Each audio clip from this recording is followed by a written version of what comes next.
आज हम लोग पढ़ेंगे अधिगम की विधियाँ का अगला वीडियो।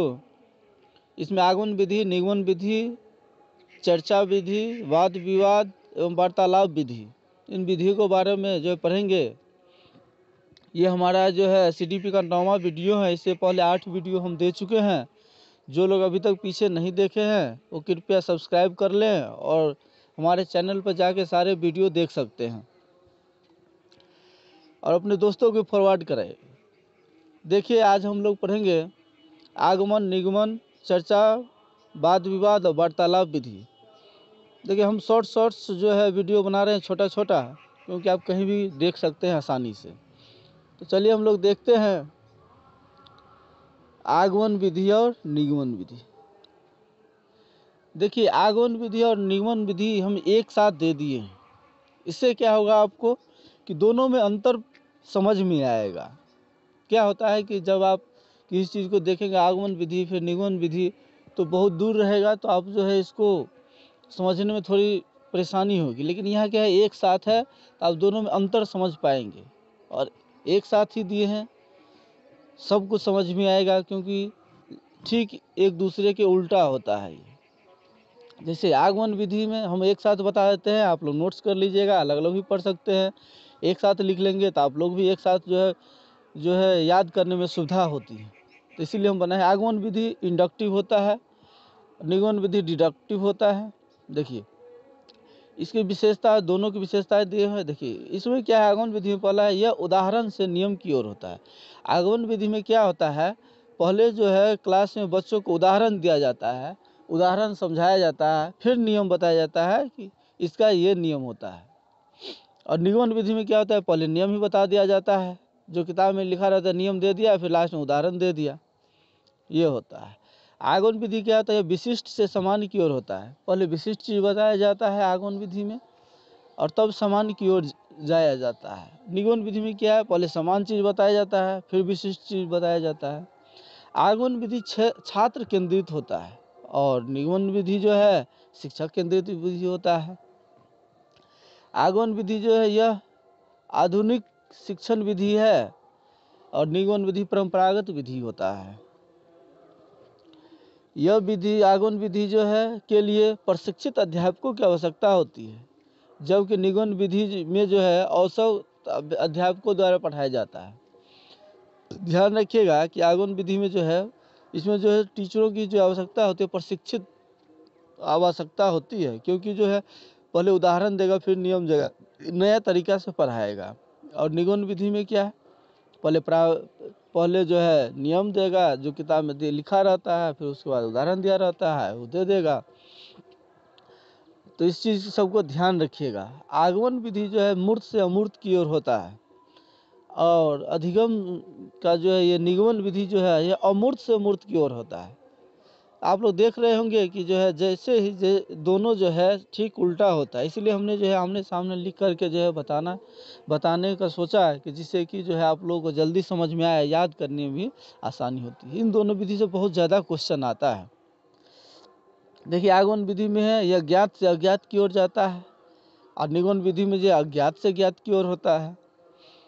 आगमन विधि जो है समझ को विकसित करता है, आगमन विधि जो है वो समझ को विकसित करता है, जबकि निगमन विधि जो है ये रटने की प्रवृत्ति को प्रोत्साहित करती है। नियम सब दे दिया, उदाहरण दे दिया, आप रटिए इसको। लेकिन आगमन विधि कहता है नहीं, पहले समझिए, फिर जो है आप इसको लिखिए।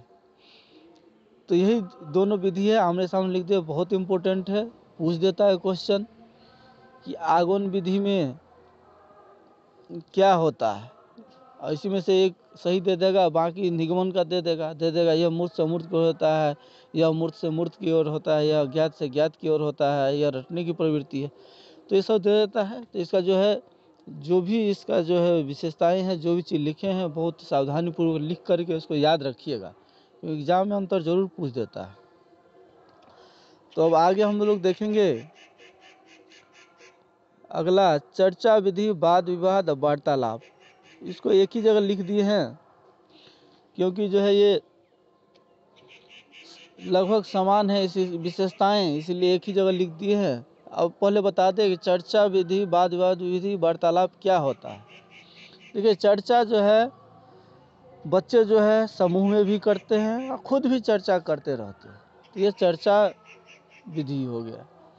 और वाद विवाद भी क्या होता है, वाद विवाद समूह में होता है, अकेले में संभव नहीं। वाद विवाद एक दूसरे से क्वेश्चन आंसर के रूप में होता है, पॉजिटिव नेगेटिव बातें होती रहती है, तो यह समूह में होता है वाद विवाद।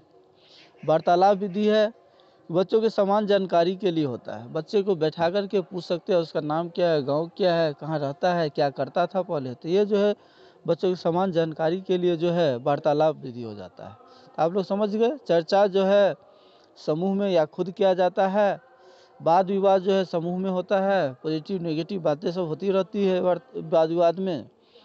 और वार्तालाप विधि हो तो बच्चों की जानकारी के लिए, समान जानकारी के लिए होता है। देखिए इन विधियों के जो है विशेषताएं क्या होती है, ये बाल केंद्रित विधियां हैं।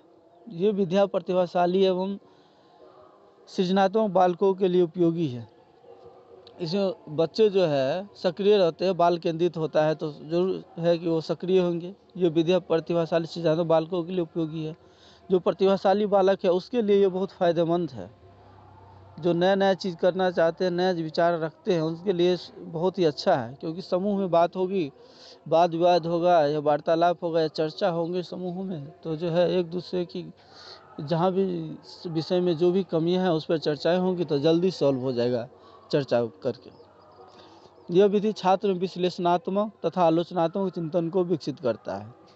यह क्या होता है कि छात्र में जो है जैसे चर्चा हो, वाद विवाद होगा, तो किसी चीज़ का आलोचनात्मक या विश्लेषणात्मक जो है जो ज़्यादा विकास होगा उसके अंदर। क्योंकि किसी चीज़ के बारे में बोलना, किसी के बारे में चर्चा करना, किसी विशेष टॉपिक पर, यह बहुत ही अच्छा होता है बच्चों के लिए।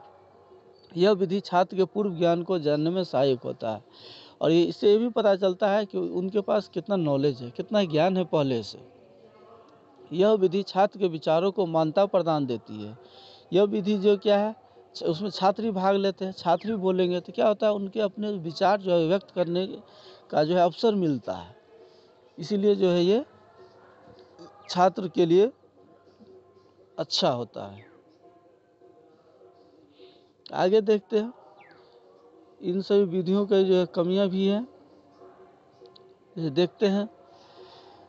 यह शर्मीले तथा धीमी गति से सीखने वाले व्यक्ति के लिए उपयोगी नहीं है। जो बच्चे शर्मीले होते हैं या धीमी गति से सीखते हैं उसके लिए उपयोगी नहीं है।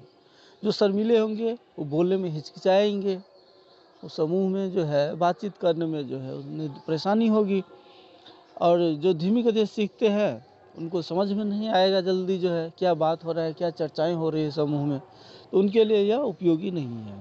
छोटे बालकों के लिए उपयोगी नहीं है, यह बच्चों के लिए नहीं उपयोगी। छोटे बच्चे उतने जानते नहीं रहते कि आपस में वाद विवाद कर पाए, जो है क्या पॉजिटिव है क्या नेगेटिव है, उतनी समझ नहीं विकसित रहती है। अनुशासन संबंधी समस्या उत्पन्न होती है। क्या होती है, कई बार जो चर्चा में समूह में जो वाद विवाद सब होता रहता है, पॉजिटिव नेगेटिव बातें आती है, तो वहाँ पे जो है झगड़ा लड़ाई की संभावना बन जाती है।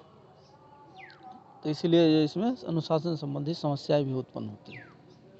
तो यह था आज का वीडियो, और आप लोगों ने देखे, जैसा लगा आपको, अच्छा लगा या जो भी सुधार की ज़रूरत है आप लोग कमेंट बॉक्स में ज़रूर लिखें, जिससे कि हम आगे के वीडियो में जो है ज़रूर जो है प्रयास करेंगे वो सुधार करके भेजें। अच्छा लगे तो इसको ज़रूर, सब्सक्राइब नहीं किए हैं तो प्लीज़ सब्सक्राइब कर ही लें। धन्यवाद।